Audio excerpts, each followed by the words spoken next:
Students, हमने जो है एथेनॉल की प्रिपरेशन को डिस्कस कर लिया है कि एथेनॉल कैसे प्रिपेयर होती है। नेक्स्ट जो है मेथनॉल को डिस्कस कर लिए। नेक्स्ट जो है हमने स्टडी करना है एथेनॉल, कि हम जो है एथेनॉल को कैसे प्रिपेयर कर सकते हैं।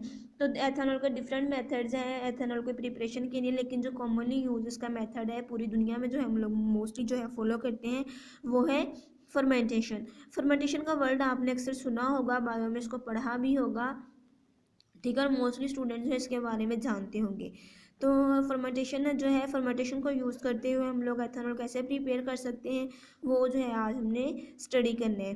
तो फर्स्ट ऑफ ऑल जब हम लोग एथेनॉल की प्रिपरेशन की बात करते हैं तो फर्स्ट मेथड है हमारे पास, आपको पता है, फर्मेंटेशन। तो जब हम फर्मेंटेशन की बात करते हैं तो सबसे पहले तो पता होना चाहिए आपको फर्मेंटेशन होती क्या है। तो इसकी डेफिनेशन देख लेते हैं। सबसे पहले हमारे पास है कि ये जो है, अगर मैं सिंपल वर्ड्स में आपको बताऊं तो इसमें होती है कन्वर्जन होती है स्टार्च और शुगर की। आपके पास स्टार्च और शुगर लेते हैं किसमें, ethyl alcohol. Ethyl alcohol as a solvent use करेंगे, उसमें स्टार्च ऐड करेंगे और आप शुगर ऐड करेंगे इन the presence of a yeast, जो कि आपकी एंजाइम के तौर पर यूज़ होगा।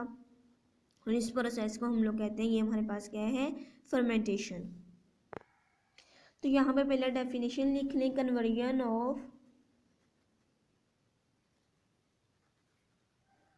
Of starch and sugar in ethyl alcohol in the presence of yeast is called fermentation।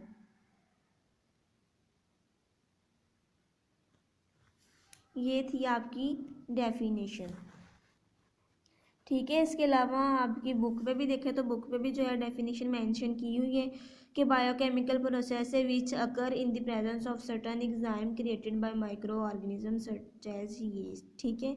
ये तो वैसे बता दिया हुआ है, ठीक है। तो ये मैंने आपको इसकी प्रॉपर डेफिनेशन लिखवा दी है। फिर ये भी कर लें, it is a biochemical process which occur in the presence of certain enzyme such as micro created by micro organism such as yeast. जब हमने यहाँ पे कन्वर्जन ऑफ शुगर की फर्मेंटेशन की डेफिनेशन की बात की तो हमने यहाँ पे स्टडी की है conversion of starch and sugar. तो यहाँ पे आपके माइंड में क्वेश्चन आएगा कि हमारे पास स्टार्च क्या है, शुगर क्या है। तो स्टूडेंट्स, आप लोगों को पता है शुगर में आपके पास आ जाते हैं शुगर कैन, जो आप लोग गन्ने, जो लोग गाँव में रहते होंगे मोस्टली भी लोगों को जो है पता होगा, और सर्दियों में जो है मोस्टली लोग इसको जो है खाते भी हैं, या पंजाबी में कह रहे चूपते, ठीक है। तो शुगर कैन आपके पास आ गया, कैन शुगर। एक तो ये आपके पास शुगर आ गई। दूसरी बीट्स, बीट्स यानी कि चुकंदर, जो रेड कलर की होती है, ठीक है, मोस्टली जो है सैलड में यूज़ होती है, ठीक है। उसके अलावा डेट्स, खजूरें, डेट्स का तो सबको ही पता होगा। उसके बाद आ जाते हैं आपके पास फ्रूट जूस, कोई भी जो है, ये क्या है, सारी शुगर में आ जाती हैं, ठीक है। इसके अलावा मोलेसिस, ये भी जो है, इससे भी अल्कोहल की प्रिपरेशन का एक अलग मेथड है, सारा डिटेल से कि मोलेसिस से जो है हम लोग अल्कोहल को कैसे वो जो है प्रिपेयर कर सकते हैं, लेकिन वो जो है एक अलग टॉपिक है। तो जब जो है हम लोग मोलेसिस को स्टार्ट करेंगे तो उसमें जो है इसको डिटेल से पढ़ेंगे। तो फर्स्ट मैंने बता दिया कि हम लोग एथेनॉल को प्रिपेयर कर सकते हैं फर्मेंटेशन के जरिए। फर्मेंटेशन की डेफिनेशन करवा दी, उसमें बता दिया आपको शुगर में क्या क्या है। शुगर में आपके पास कैन शुगर है, बीट्स हैं, डेट्स हैं, और देन जो है आपके पास फ्रूट जूसीज हैं। ये क्या है, सारी शुगर में आ जाती हैं। स्टार्च, अब स्टार्च क्या है आपके पास, जो आप लोग इतने ज़्यादा राइस खाते हैं, ठीक है, राइस खाते हैं, पोटैटोस, जो इतनी ज़्यादा आलूओं की चिप्स बना बना के खाते हैं। इसके बाद बार्ले आपके पास आ गया। उसके बाद मेज़ यानी कि मकई, वो भी आजकल बहुत ज़्यादा सर्दियों में जो है आप लोग मेज़ का भी काफ़ी ज़्यादा यूज़ करते हैं, ठीक है। तो ये सारी आपके पास क्या है, स्टार्च की एग्जांपल्स हैं, ठीक है। ये सारी स्टार्च है, राइस हो गए, पोटैटोज,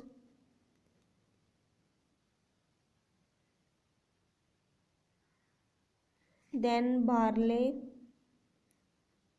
देन मेज। ठीक है, तो जो है यीस्ट क्या है, देन अब यीस्ट को देख लें। यीस्ट है बच्चों आपके पास माइक्रो ऑर्गेनिज्म होता है। ठीक है, तो ये हम लोग कह लेते हैं single cell living plant. Second में नॉन लिविंग कंपाउंड।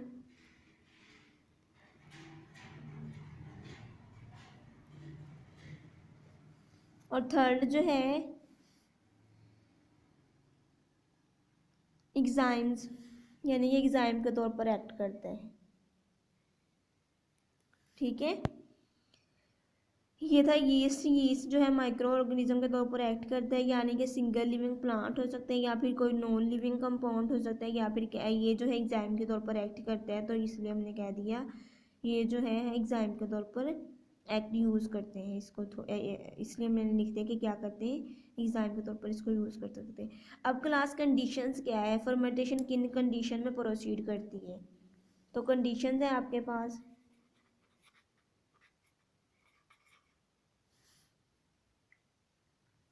सबसे पहले तो आपको पता होना चाहिए कि हम लोग जो है टेम्परेचर कितने हैं, 25 to 35 degree centigrade temperature require होते हैं फर्मेंटेशन के लिए।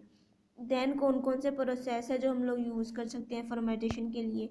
सबसे पहले तो आपको पास डिल्यूशन, यानी कि कोई भी जो सोल्यूशन है उसको क्या करेंगे, डिल्यूट करेंगे अच्छी तरह।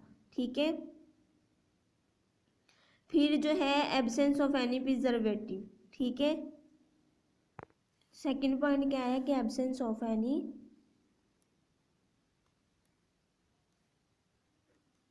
प्रिजर्वेटिव। ठीक है, तो ये सारा था फर्मेंटेशन। फर्मेंटेशन क्या है, पहले मैंने आपको उसकी डेफिनेशन बता दी, conversion of starch and sugar in ethyl alcohol in the presence of yeast. इसको फर्मेंटेशन कहते हैं। शुगर में आपके पास शुगर कैन आ जाते हैं, बीट्स, डेट्स, फ्रूट्स वगैरह। देन स्टार्च में राइस और पोटैटोज वगैरह आ जाते हैं। यानी यीस्ट का मैंने बताया कि यीस्ट का यहाँ पे यीस्ट होता है क्या, काम क्या करते हैं, एग्जाइम के तौर पर एक्ट करता है, सिंगल सेल लिविंग होता है। देन फर्मेंटेशन की कंडीशन क्या है, टेम्परेचर बता दिया, डिल्यूशन का बता दिया, और देन जो है आपके पास वहाँ पे कोई प्रिजर्वेटिव प्रेजेंट नहीं होना चाहिए। ये तो था सारा फर्मेंटेशन। अब क्लास फर्मेंटेशन को यूज़ करते हुए हम लोग जो है अल्कोहल्स को कैसे प्रिपेयर कर सकते हैं। ठीक है, तो क्या करते हैं, एक जो है इस तरह का कह लिया आपके पास जो है जार टाइप होता है। ठीक है, जिस तरह का आपका कह लें घड़ा। ठीक है, घड़े की तरह होता है, गोल, और ऊपर से थोड़ा ओपन होता है। ठीक है, तो इसमें क्या करते हैं हम लोग जो है नाइट्रोजन सब्स्टिट्यूएंट्स, यानी कि नाइट्रोजन का कोई भी सब्स्टिट्यूएंट ऐड करते हैं, यानी कि ऐसा कंपाउंड जिसमें आपके पास जो है नाइट्रोजन प्रेजेंट हो, वो क्या कहला देता है, नाइट्रोजन का substituent. For example ammonia sulphate कर लें। ठीक है, इसमें ऐड करेंगे। देन जो है इसमें स्टेप नंबर 2 पे जो है हम लोग इसमें ऐड करते हैं H2SO4,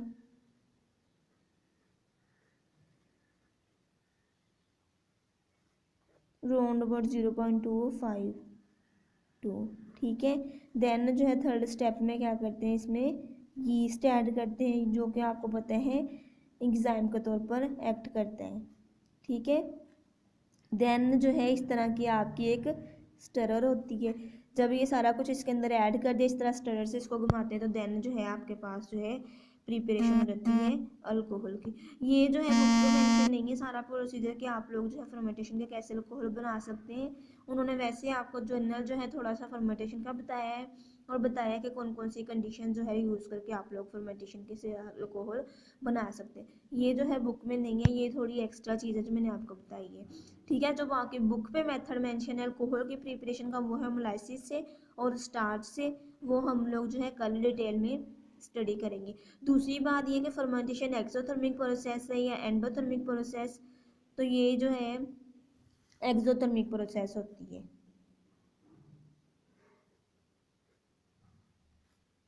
इज एक्सोथर्मिक। ठीक है, ये सिंपल सा था फर्मेंटेशन के रिलेटेड कुछ। मुझे उम्मीद है समझ आ जाएगी, अगर ना कुछ समझ आए तो पूछ लें। अपना बहुत ख्याल रखिएगा, मुझे भी दुआ में याद रखें। ओके जी, खुदा हाफिज़। कल इंशाल्लाह जो है हम ऐसी स्टडी करेंगे।